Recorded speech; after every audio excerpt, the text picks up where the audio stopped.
Bonjour, Abdelhalim Touré, consultant en management. Sur cette page, je te donne des conseils, des astuces, des interviews qui vont te permettre de bâtir un bon état d'esprit, de canaliser tes émotions et de construire l'esprit entrepreneurial en toi. Alors, abonne-toi, partage, fais des commentaires. C'est le lieu aussi de cliquer sur la cloche de notification pour recevoir nos prochaines publications. Aujourd'hui, je te présente un entrepreneur hors pair. Alors, reste là et suis la capsule jusqu'à la fin.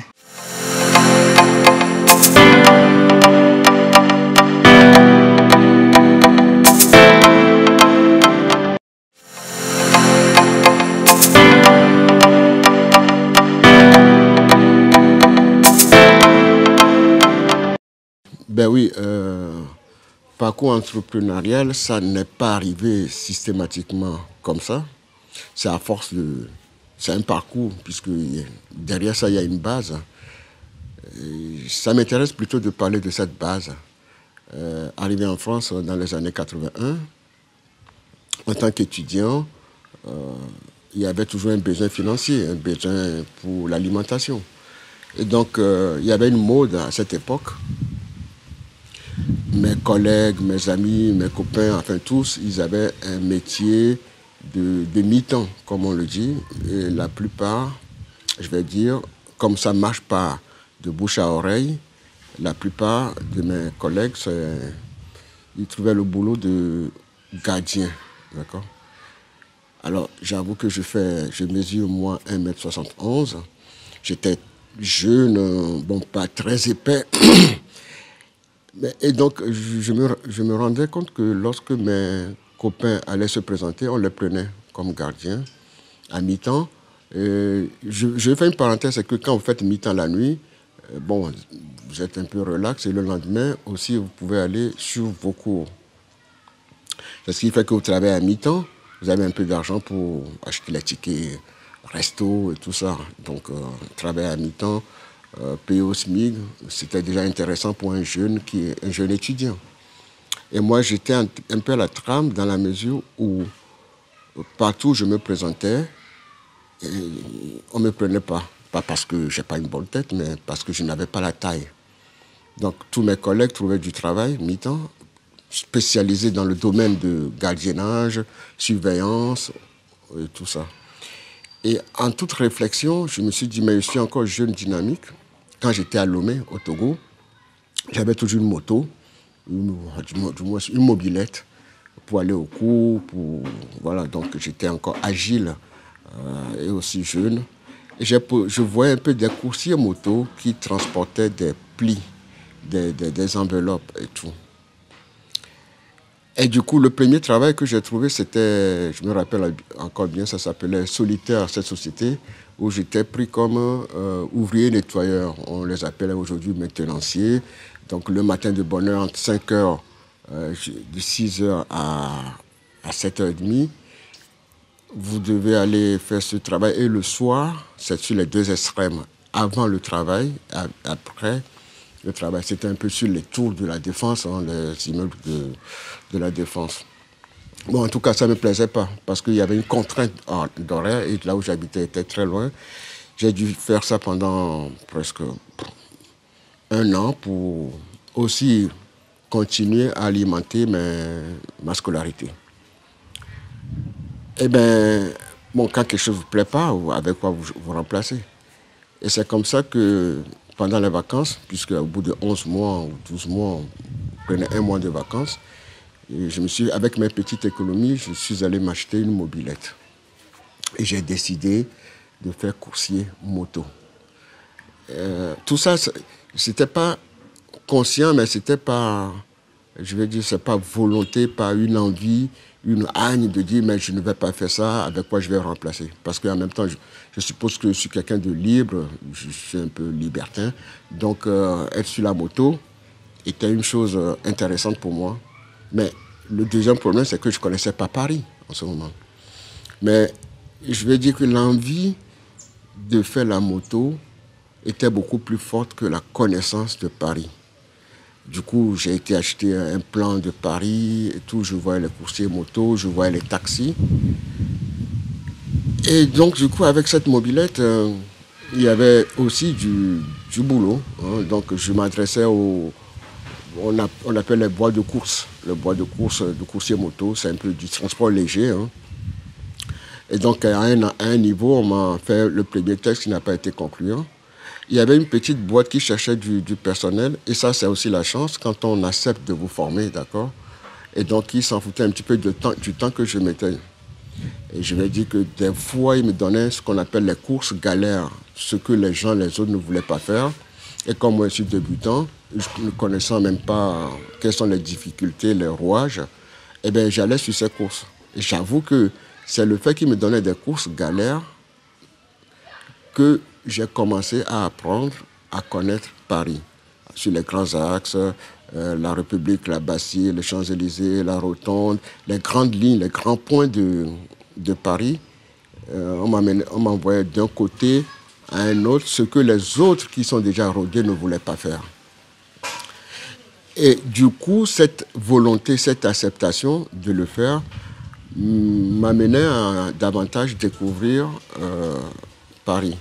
Bon, aujourd'hui, je pense que je connais Paris aussi pareil que un chauffeur de taxi.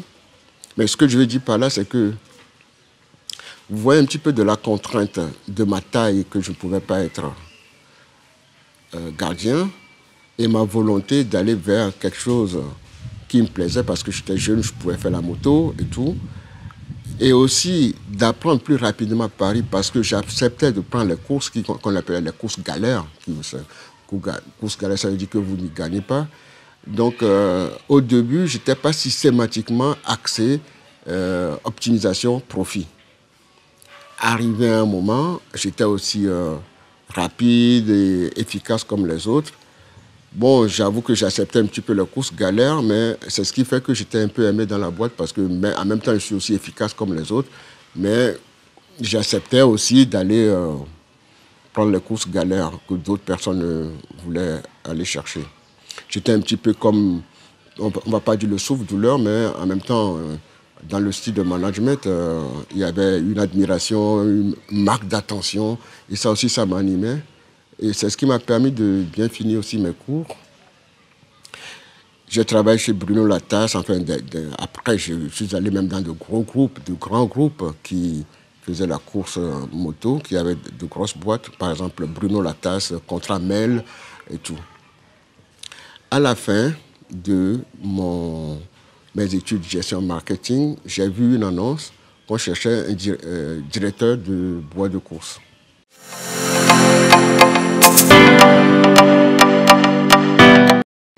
Alors, à la fin de mes études de gestion marketing, chambre de commerce, Bac plus 2, il y avait une annonce dans la cour qui affichait « Cherche coursier, directeur ou pour bois de coursier moto, directeur d'agence, voilà, directeur d'agence de coursier moto. Une boîte de course cherche directeur d'agence. » Et je venais de finir mes études de Bac plus 2. Du coup, j'avais senti que cette annonce était pour moi. C'est là où se trouve, j'ai l'impression, on parle de la loi de l'attraction, on parle de le carrefour naissant, je ne sais pas, mais le jour que j'ai vu ça, aussitôt après mes études, et j'étais même là pour aller dire bonjour, on avait fini, j'étais là pour aller dire bonjour, et j'ai vu dans le grillage l'affiche. Du coup, je me suis précipité à prendre le numéro de téléphone. Ils ont donné l'adresse et je me suis adressé à cette personne. J'avoue quand même qu'ils ne s'attendaient pas à quelqu'un comme moi, hein, parce que bon, quand on cherche à cette époque un directeur d'agence, on n'attend pas le voir black, tout connaissant Paris et tout. À mon grand étonnement, quand je suis arrivé, ils étaient un peu dubitatifs en termes d'accueil. Bon, voilà maintenant le tour des questions. Et ils se sont rendus compte que ce métier, même au moment où j'étais là, je le faisais encore. En étant diplômé, puisqu'ils cherchent quelqu'un qui pouvait gérer les tableaux de bord, qui pouvait faire les calculs, qui pouvait ainsi de suite, qu'eux, ils vont former et qui va être à l'agence. Il y avait déjà des coursiers moto. Et qui a aussi un peu une connaissance de Paris. Donc, dans leurs critères, sur leurs critères, ils se rendaient compte que je suis l'idéal qu'ils pouvaient embaucher, puisque, un, j'avais le titre qu'ils voulaient, Bac plus 2. Deux, j'avais la connaissance de Paris. Trois, c'est ça que je faisais pour alimenter mes études. Et M. Thor était là, il dit, ben voilà. Mais il y a un autre, puisqu'ils étaient 2 ou 3 à recruter, il y avait un autre qui dit, ben attends, on va essayer de voir les autres. Bon, il se soufflait, c'est un petit peu le management, c'est le corps, c'est la direction. Et puis, au bout de 3 jours, je reçois un coup de fil pour dire de repasser encore pour un test, enfin, de les voir.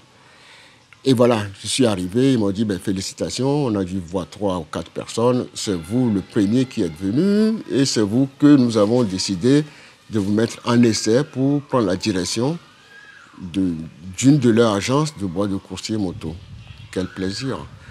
Parce qu'ils ont encore repris à me poser la question dans telle boîte, ou qui était le directeur, qui c'est qui est le responsable, dans toutes les boîtes où je suis passé. Parce que quand on est dans le milieu concurrent, on se connaît pratiquement. Et donc, ils ont vu que je disais les choses un petit peu avec, comme c'est une expérience, je ne cherche pas. Voilà, Paris, je connais. Les agences, les boîtes de course moto, je les connais. Contramel, Apollo Course, Boniton Course, et tout ça, je les connais.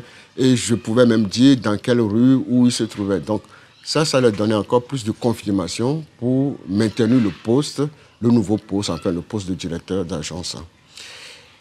Et bien voilà comment après mes études, tout de suite, pour aller chercher du travail, c'est ça, la boîte de course qu'on m'a confiée.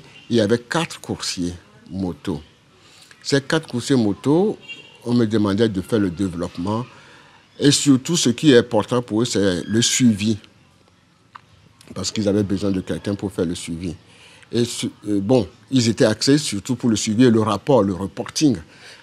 Pour moi, c'est un peu le doigt dans le nez, puisque je suis rodé. D'abord, j'ai mon bac G3. Après toutes ces études, oui, bien sûr, que je ne me voyais pas la tâche lourde à ce niveau, au niveau paperasse, au niveau reporting.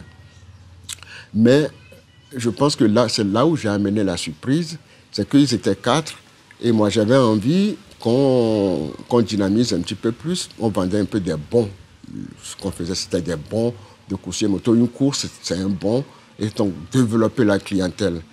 Je pense qu'à ce niveau, ils n'en étaient pas trop portant sur moi que je développe davantage la boîte.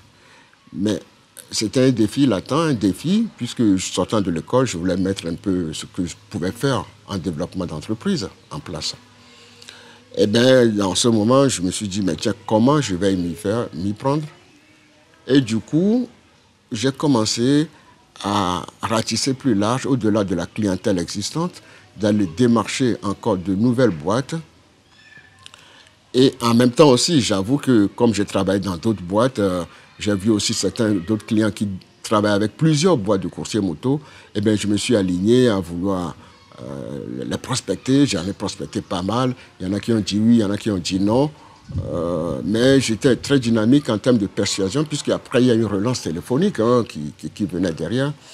Et à mon grand étonnement, au bout de 9 mois, nous sommes partis de 4 personnes à 11 personnes. Et ma technique, c'est, quand j'offrais un peu le jus, la première course, elle est gratuite, quoi. En fait, je donnais des bons de course et je dis, la première course est gratuite. Du coup, quand je suis au téléphone, ils appelaient, eh ben, je faisais tout pour que moi-même, je me déplace pour aller prendre cette course, pour pouvoir les satisfaire. Je revenais et je les appelais que votre course a duré tant. Est-ce que vous êtes content de cette prestation, cette vitesse et tout ça? Je dis super. Donc ils étaient tous contents, mais ils ne savaient pas que c'est moi qui passais prendre les courses pour aller livrer, puisque, un, je connaissais Paris déjà en ce moment. Deux, la plupart de certains clients, je sais à peu près où se trouvaient leurs clients aussi. Donc j'avais moins à lire le plan pour y aller, sauf certaines courses. Donc c'est comme ça que petit à petit, tous les nouveaux clients, j'ai pu les servir avec des courses gratuites, mais en termes de prestation de services de qualité. Et ça vendait derrière. Tiens, on va commencer à essayer vos services. Et j'avoue que tous les nouveaux clients, en ce moment, il y avait une semaine, j'étais même débordé, tout de suite. Et comme je connais un petit peu le truc, il y avait aussi cette histoire de sous-traitance. Donc j'appelais un peu d'autres personnes pour me donner un coup de main. Et mes patrons étaient fort étonnés que je gonflais la boîte, ainsi de suite. Et donc, finalement, on s'est retrouvé à 11 personnes. Il y avait aussi un problème de réglementation. À partir de 11 personnes, il faut mettre délégué du personnel, enfin, bon, tout ce tas de paperasse, d'administration fiscale et tout ça en place. Que je pouvais les aider aussi à ce niveau. Ben, on a toujours l'ambition. Dans cette ambition, j'ai dû rencontrer un certain monsieur Bonine Kouako qui avait une boîte de course à la traîne, qui faisait un peu de sous-traitant chez moi, qui m'a fait un clin d'œil pour qu'on soit associés. Ça dit que comment ça se passe, hein, ça dit que je viens, j'amène mes clients, proprement dit, et ça constitue une part dans la société. C'était jouissif, hein, d'accord. Bon, comme j'aime le défi, il a fallu un petit conflit avec mes patrons, puisque j'étais moi leur employé, mais c'est moi qui faisais le plus grand chiffre, et c'est moi qui ramenais la plus grande clientèle, et j'estimais, comme dans une ambition, que je n'étais pas suffisamment payé entre directeur d'agence, commercial, reporting et tout. Bon, ils avaient l'air de vouloir dormir sur les lauriers. Et c'est comme ça que mon engagement avec cette nouvelle boîte de course qui s'appelle Boniton, j'ai promis que ouais, ma participation serait aussi de développer la clientèle de la même manière, sous-jacent que les clients, je les ai fidélisés, donc je pouvais les déplacer autant que je veux. C'est un petit peu dans un monde où il y a la croissance, hein, vous avez l'expérience, vous ramenez votre expérience dans une nouvelle aventure. Donc on a dû tramer un petit peu 3 mois, c'était la période des vacances, et quand on est rentré en période de juillet, août, septembre, on est rentré en septembre, il faut dire que comme je suis parti, mes coursiers aussi n'avaient plus envie de travailler convenablement. Il faut croire que déjà à l'époque, puisque j'étais moi-même très enthousiaste de traîner, parce que les coursiers aiment bien se retrouver un petit peu en leur directeur. Ça veut dire que je suis coursier à la fois et je suis leur responsable. Étant parti, ils trouvaient plus le peps, donc ils sont un peu éclatés, mais j'avais leur contact. Et quand la boîte Boniton a redémarré avec les nouveaux clients que j'ai ramenés vers moi, mais j'avoue que je suis parti avec les nouveaux clients, mais les anciens clients, qui étaient des clients d'abonnement, la déontologie fait que je ne pouvais pas jouer la concurrence là-dessus. Avec Boniton, oui, bien sûr, on a démarré, donc j'ai refait appel à tous les coursiers qui étaient contents de me retrouver. En même temps, en plus de nouveaux clients, il y avait aussi toujours des anciens clients qui sont des nouveaux clients chez nous. Donc voilà, c'était un peu comme la machine qui est partie encore pour une nouvelle aventure. J'avoue que quand on fait du business, on fait de l'entrepreneuriat, on cherche de l'argent, mais être avide de l'argent au départ n'est pas... Je pense que ce ne sera pas forcément contribuant. Et aujourd'hui, je me rends compte parce qu'au moment où je faisais tout ça, je n'étais pas marié, j'étais encore jeune, ça me suffisait ce que je gagnais. Mais j'aspire à gagner plus dans tous les cas. C'est dans ce métier que j'ai appris que pour aller plus loin, il y a encore un diplôme à passer. C'est-à-dire qu'on appelle ça attestation de capacité pour faire tout ce qui est véhicule poids lourd. La boîte où j'étais, on était moto, mais on était moto, fourgon et camionnette. Ça fait, voilà, on appelle ça, on est dans la catégorie de VL. On n'est pas encore dans la catégorie de poids lourd. Bien que c'est réglementé, mais quand on va en poids lourd, c'est quand même assez réglementé. Il faut avoir un titre qu'on appelle le titre d'attestation de capacité pour l'exploitation de véhicules de plus de 3,5 tonnes, location de véhicules, transport et tout ça, jusqu'à 44 tonnes. Bon, je me suis renseigné, c'était AFT qui le faisait pour passer ce diplôme. C'est un titre, mais bon, c'est quand même... il y a gestion coefficient 6, plein de choses. Donc, je me sentais suffisamment déjà aguerri pour le faire. Et bien, c'est comme ça que je me suis inscrit. J'y allais même pas au cours puisque j'ai vu le contenu de la gestion. Bon, il y a aussi l'exploitation, transport international, la réglementation technique, il y a pas mal de choses, mais bon, j'étais presque dans la pratique et j'étais curieux de savoir comment ça se passe. Et puisque quand vous êtes inscrit, vous avez un grand book, un grand cahier dans lequel vous avez tous les compartiments de cours. J'ai bossé pas mal, même si c'est samedi que j'allais faire les TD, enfin les travaux dirigés. Et voilà, au bout d'un moment, on vous présente à l'examen. C'est un examen qui est aussi très très sévère. Je pense que dans l'ensemble, on était quoi, 21 à l'avoir reçu sur toutes les présentations. Et là commençait toujours la joie. On a été au restaurant, on a mangé. La façon dont je plaisantais, je sais que les gens disaient... Il y en a même qui m'a dit, comme tu ne venais pas souvent au cours, tu venais au côté d'eux, qui ne me voyaient pas dans les réussites et tout ça. Bon, comme quoi, des fois, on peut tromper, l'apparence est trompeuse. Et c'est comme ça aussi, rebelote, avec mon associé Boniton, je voulais en ce moment dire que je sors de toute catégorie VL pour rentrer dans poids lourd. Et c'est là, pour la première fois, je me séparais de mon associé et je me mettais directement à mon compte pour faire tout ce qui est exploitation de véhicules poids lourds. Voilà, les bonnes choses ont toujours une fin. Mais cette fois-ci, ce n'est pas encore fini. Nous allons suivre cette interview dans nos prochaines publications. Et toujours, n'oubliez pas de partager, n'oubliez pas d'aimer, de faire des commentaires pour nous donner le punch, le courage de continuer ces éléments d'information pour notre parcours entrepreneurial. D'ici là, nous gardons le contact et à très bientôt.